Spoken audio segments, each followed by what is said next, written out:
Claramente el Banco Central Europeo lo que está diciendo es que la lucha contra la inflación no ha terminado. Y además, si miramos los agregados monetarios, la realidad es que tampoco las condiciones financieras son extremadamente difíciles. Por lo tanto, el entorno para bajar tipos de interés no se da. Y el mercado, esto es importante recordarlo, se equivoca el 100% de las veces con las estimaciones de lo que va a hacer la Reserva Federal y el BCE. El 100%. Es espectacular esto. Pero es importante porque, claro, se dice el mercado descuenta 6 bajadas de tipos. Bueno, el año pasado, por estas mismas fechas, si mirabas las expectativas del mercado para qué iba a pasar con los tipos este año, ya habrían bajado en al menos 75 puntos básicos. Por lo tanto, ¿qué es lo que tenemos que saber? Primero, el Banco Central Europeo ni va a frenar ni va a cambiar el hecho de que la eurozona entre en recesión. 75 puntos básicos no hacen el problema. De hecho, podríamos decir perfectamente que si la eurozona está en recesión es, entre otras cosas, por haber implementado los tipos de interés negativos y haber generado un enorme problema de falta de productividad y de exceso de endeudamiento. Pero fuera de todo eso, yo creo que tenemos que tener en cuenta que hay un peligro muy importante. A ver, la gente se cree que 6 bajadas de tipos es una buena noticia. Si un banco central, en las condiciones actuales de crecimiento, de empleo y de inflación, decide bajar los tipos 6 veces el año que viene, es porque lo que viene no es una recesión, sino una contracción muy severa, particularmente del sector privado y la demanda agregada. Entonces, la razón, los que pensamos que sí va a haber un aterrizaje suave, precisamente por eso no esperamos una bajada de tipos de ese calibre, porque no tendría ningún sentido. A efectos... Lo importante que es recordarles, y le parecerá bueno, pues poco alentador, pero es que es un hecho, que lo que era una absoluta aberración era tener tipos de interés negativos. Tipos de interés negativos nominales hemos tenido en la eurozona, y eso ha generado enormes distorsiones, entre otras cosas, que parezca que hipotecas al 3,25% es un precio alto, que no lo es, ¿no? Entonces yo creo que es importante conjugar lo que es, además, ya sí que tenemos los datos de que con la subida de tipos y con al menos la mitad del efecto retardo de la política monetaria en las condiciones financieras no han empeorado. ¿Qué es lo que nos vamos a encontrar el año que viene?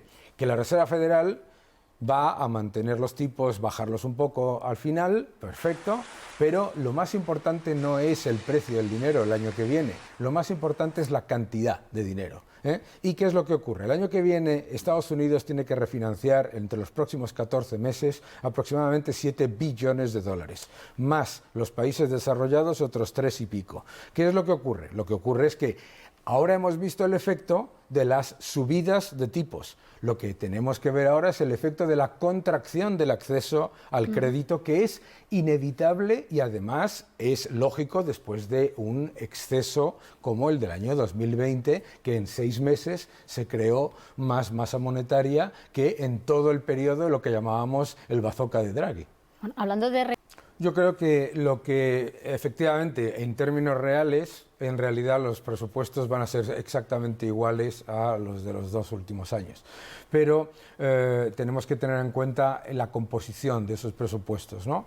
Y lo que falta en todos los lados en esos presupuestos es efectivamente inversión. Hay gasto corriente por todos lados y luego hay un problema muy importante de deuda pública, porque claro, los pasivos totales de las administraciones públicas están en un récord de más de 2 billones de euros y la reducción de la deuda pública sobre PIB viene por la inflación, viene por el denominador, ¿no? Entonces, ¿qué es lo que ocurre? Lo que ocurre es que es un efecto placebo a corto plazo, que ya hemos vivido en otras ocasiones. Yo me acuerdo cuando nos decían en la época en la que teníamos una inflación del 7 o el 8% que bajaba la deuda pública, pues en realidad no estaba ocurriendo. El gran problema es que estos presupuestos mantienen toda una serie de gastos que no han tenido el más mínimo efecto ni positivo ni transformador, y por lo tanto que se aumentan los desequilibrios y se mantienen unos desequilibrios que cada vez son mayores. Respecto a eso, ¿No?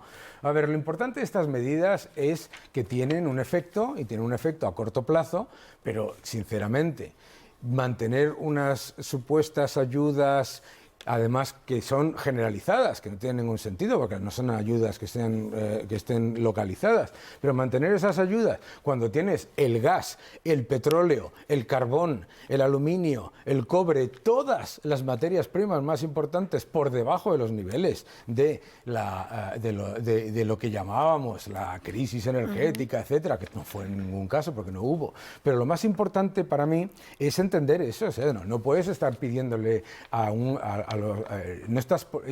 no puedes estar intentando decir que la forma de reducir la inflación es vía el disfraz de los precios finales, cuando además el disfraz de los precios finales no tiene por qué darse, que tienes el petróleo a 70 dólares, mis queridos amigos. No sé si esto valdría también para...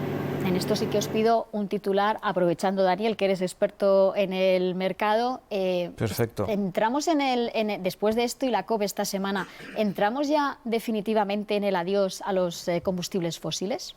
No. Y además por una sencilla razón, si tú haces un análisis muy somero de esas mismas estimaciones y de la realidad de lo que ha ocurrido, muchas de estas decisiones lo que terminan haciendo es que destruyen lo que fingen proteger.